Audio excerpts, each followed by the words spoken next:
So how long do you work every day?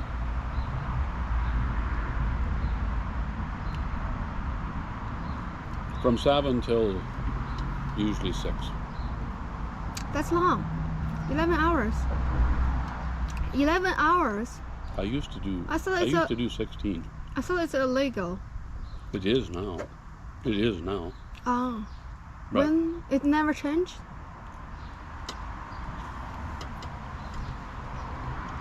You used to work I think it was 16. back in about 195. It was back in 95, I think, when the government said no more than 11 hours. No, that was it. Oh. But I used to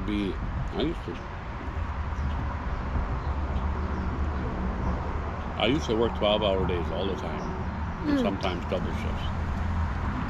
And I used to work most Saturdays and Sundays too, so. That's lots of work for work 11 hours per day, and he also works on Saturday and Sunday sometimes. My cousin? Chad? You? Yeah. You're retired. What are you talking about? I don't work at all now, but I did. Oh, in the past. Yeah. Okay. Yeah. I saw this only 8 hours here and have weekend. Voluntary OT, right? Oh yeah. He didn't have to do that. It's He not chose forced. to do it. The overtime is not forced. Ah, And but if you do there's more, a strong incentive because overtime is time and a half, right? Or no? Oh, it's sometimes double time and sometimes triple So time. you can choose to work more for sometimes 50% more, sometimes 100% more, and if you want to work on a holiday, you can get 300% more than your regular hourly rate. So there's like, to work more, you actually get using more time equals getting not just more money with your time, but more money because you're using more time. You know what I mean?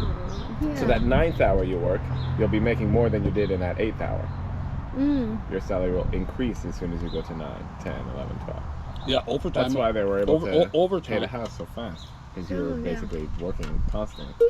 I was working constantly when we first bought this house because just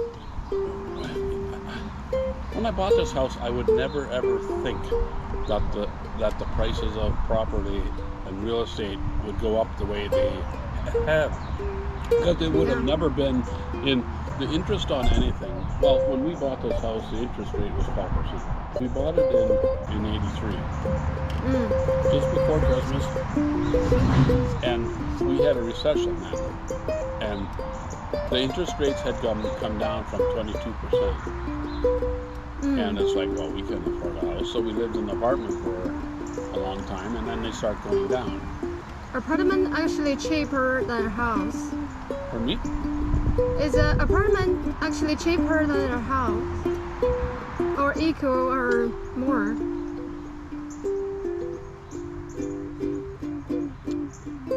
Condos are still a little cheaper.